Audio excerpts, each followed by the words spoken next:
1938년 중반까지 스페인 남부 공략 작전에서 공화당 전부군을 패퇴시키며 승기를 잡은 프랑코군은 가을이 찾아오자 스페인 북동부의 카탈루냐 공략 작전에 들어갑니다.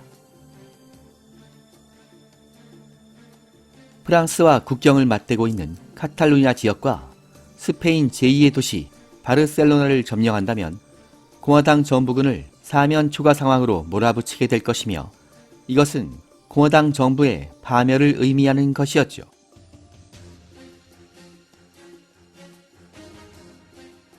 따라서 공화당군 역시 마지막 전력을 총동원해서 필사적인 저항을 시도했지만 내부의 분열로 조직력이 약화된 공화당군은 콘돌 군단의 지원을 받으며 일사불란한 공세를 펼치는 프랑코 반군을 막아내지 못하고 있었습니다.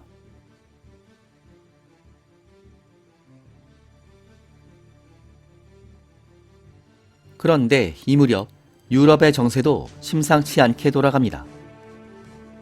오스트리아 합병을 성공시킨 히틀러는 그가 꿈꾸던 독일 제국의 확장을 위해서 체코슬로바키아를 겁박하기 시작합니다. 히틀러의 주장은 독일 민족이 거주하는 주데텐 지역을 내놓으라는 것이었죠. 당연하게도 체코 정부는 크게 반발했으며 영국과 프랑스의 견제도 시작됩니다. 하지만 물러설 생각이 전혀 없었던 히틀러는 독일군의 역량을 총동원하는 무력 시위를 명령했으며 주데텐란트를 둘러싼 위기 상황은 절정을 향해 달려갑니다. 1차 대전이 끝난 후 20년도 안 돼서 유럽 전체가 또 다른 전쟁이 발발할지 모른다는 공포에 휩싸이게 되었죠. 주데텐 위기 상황이 지속되자 콘돌 군단의 항공 전력 중 절반 정도가 무력 시위에 가담하기 위해서 본토로 귀환했으며, 이 과정에서 콘돌 군단의 항공 전력이 크게 약화되는 변수가 생깁니다. 특히 콘돌 군단의 전투기 부대는 수적으로 볼 때 38대의 BF-109로 크게 줄어들었죠. 하지만 베르너 멜더스 대위는 비록 숫자는 적더라도 제공권을 장악하는데 문제가 없을 것으로 판단하고 있었습니다.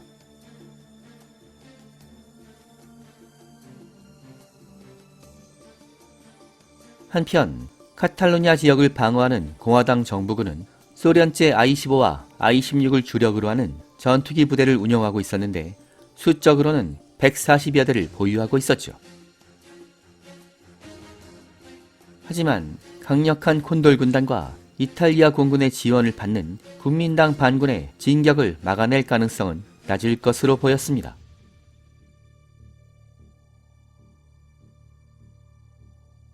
설상가상으로 공화당 정부군에게 암울한 소식이 전달됩니다. 스페인 내전의 전황이 크게 기울어져 반전의 가능성이 없다고 판단한 스탈린이 더 이상의 군사 지원을 중단한다는 결정을 내린 것입니다. 철군의 핑계는 군사적으로 무능하고 분열된 상태의 공화당 좌파 연합에게 돌려졌지만 사실 소련군 내부의 상황도 크게 불안정했습니다. 1937년부터 소련에 휘몰아친 대숙청의 공포로 인해서 소련군 자체가 큰 혼란 상황에 빠져들어 있었는데, 이러다 보니 스페인 내전에 의욕적인 지원을 하는 것이 현실적으로 어려운 상태였던 것입니다. 그나마 정의의 전력이었던 소련 조종사들은 단계적으로 철수하기 시작했으며 군사 고문단의 규모도 축소되고 항공기들의 신규 공급 역시 중단됩니다.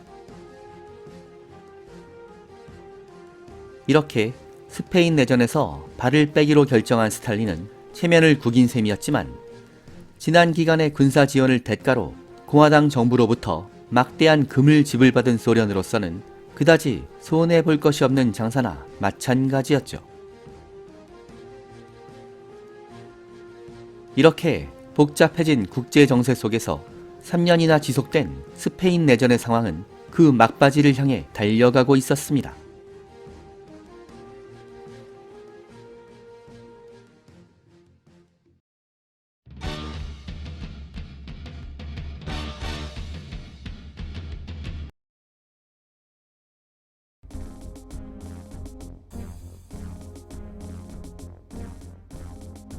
주데텐 란트를 둘러싼 위기 상황에 전 세계 이목이 쏠리며 스페인 내전은 점차 잊혀진 전장으로 변하고 있었지만 1938년 7월부터 프랑코 반군의 카탈루냐 공세가 본격적으로 시작됩니다. 비록 콘돌 군단은 수적인 면에서 전력이 약화된 상태였지만 신형 항공기들과 전투 경험이 축적된 조종사들의 조합으로 질적인 면에서는 오히려 전력이 상승한 상태였죠. 이 중에서도 베르너 멜더즈가 지휘하는 콘돌 군단의 BF-109 전투기 부대는 새로운 전술대형 로테와 슈밤을 효과적으로 구사하면서 전장의 하늘을 지배하고 있었습니다.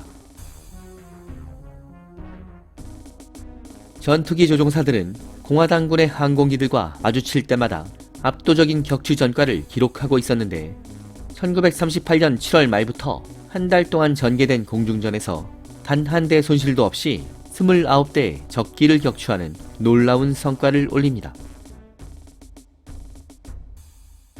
3대씩 밀집 대형으로 편대를 유지하던 공화당군 전투기들은 대형을 넓게 벌리고 조직적으로 공격해오는 BF-109 편대의 매서운 공격에 속수무책이었죠.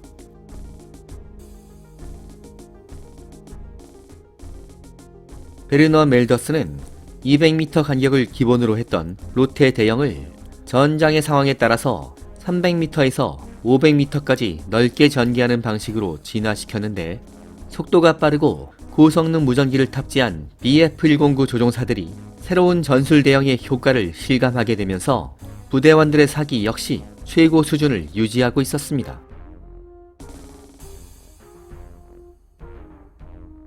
1938년 말에는 벤츠 엔진을 장착한 고성능의 BF-109 2형이 드디어 콘돌 군단에 배치되기 시작합니다. 이 새로운 BF-109는 최고 속도가 시속 420km 정도였던 소련제 I-16 전투기보다 무려 시속 150km 이상 빠른 속도를 자랑하고 있었으며 급상승 능력과 급강하 성능이 보다 강력해진 상태였죠. 세계 최강 전투기 BF-109-2의 등장으로 스페인 하늘의 제공권 다툼은 더 이상 언급할 가치도 없어졌으며 가뜩이나 약해졌던 공화당군의 항공 전력은 소멸 단계로 접어들게 됩니다.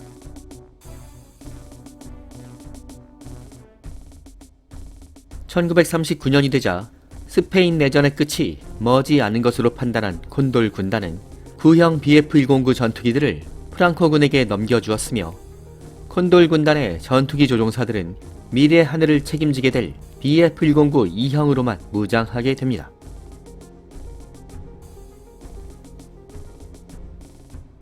스페인에 등장한 BF-109 2는 비록 교전 기회가 적어서 별다른 활약상을 남기지 못했지만 향후의 서부 유럽 항공전에서 크게 활약하며 연합군 조종사들을 공포에 몰아넣게 될 것입니다.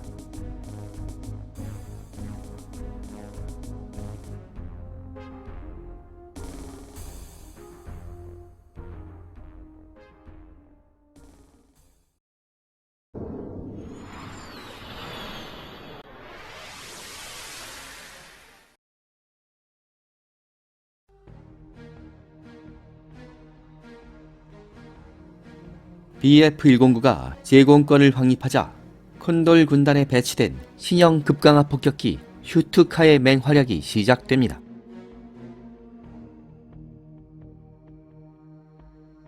바르셀로나 지역을 방어하던 공화당군은 견고한 방어선을 구축했으며 곳곳에 튼튼한 토치카를 만들어 놓았지만 지상군의 무선 요청을 받은 슈투카는 정교한 폭격으로 공화당군의 교통망과 토치카를 박살내버렸으며 공화당군의 방어선은 곳곳에 커다란 구멍이 뚫렸죠. 이 무렵 콘돌 군단은 8대 슈투카를 운용하고 있었는데 이 중 3대는 구형 JU-87A형이었으며 5대는 신형 JU-87B형이었습니다.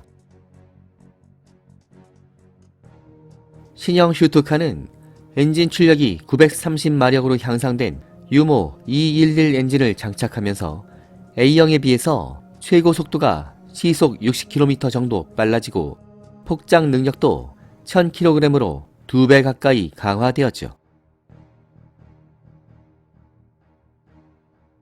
콘돌 군단은 슈투카의 운용 과정을 철저하게 비밀로 했는데, 심지어 콘돌 군단과 함께 작전하는 프랑코 반군 소속의 스페인 조종사들조차 슈투카에 접근하는 것이 금지되었을 정도였습니다.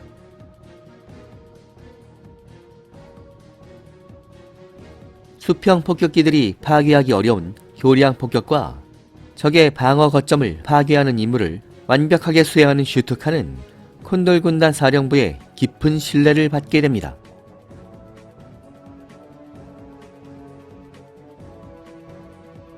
하지만 하루에 4회 이상의 출격을 강행하고 있었던 슈투카들은 공화당군의 대공포화에 비탄되면서 2대가 격추돼버리는 손실도 발생했죠. 하지만 콘돌 군단 사령관 폰 리토펜 장군은 슈투카의 활약상에 큰 인상을 받았으며, 향후에 개발될 독일 공군의 차기 폭격기들은 급강화 폭격 능력을 갖춰야 한다고 생각하게 되었죠.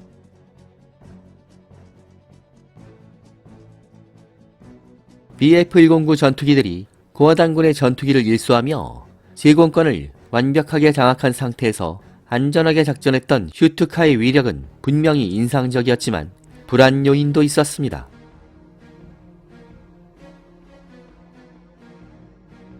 슈투카의 최고 속도는 시속 400km 정도여서 만약 소련제 I-16 전투기를 만나게 된다면 전장을 이탈하는 것이 불가능했던 것입니다.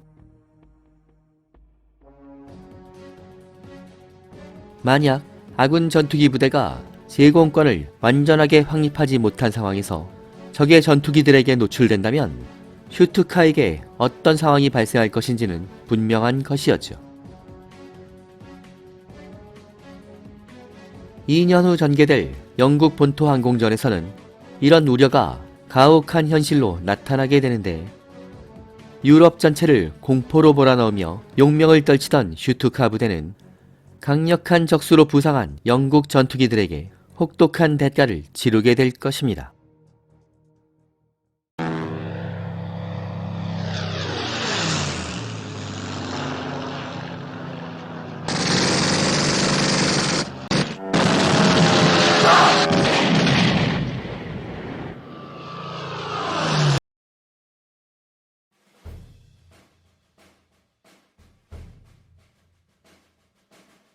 (1939년 1월) 몇 개월 동안 필사적인 저항을 하던 바르셀로나의 정부군 수비대는 수많은 병력을 잃었으며 보급이 끊기고 무기도 바닥나면서 그야말로 절망적인 상태가 됩니다. 모든 희망은 사라져버렸으며 바르셀로나 시민들의 무의미한 희생을 막으려면 백기를 들고 무조건 항복하는 것만이 유일한 선택으로 보였죠.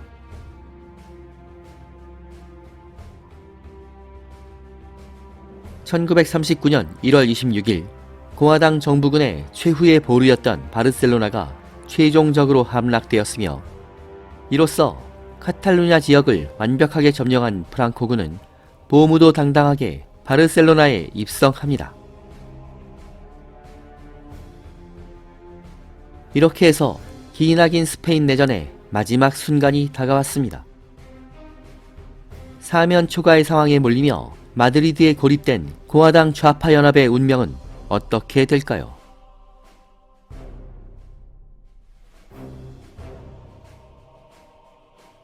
서부 유럽 항공전은 다음 회로 이어집니다. 여기는 밀리터리 항공의 클래식 채널 불타는 하늘입니다.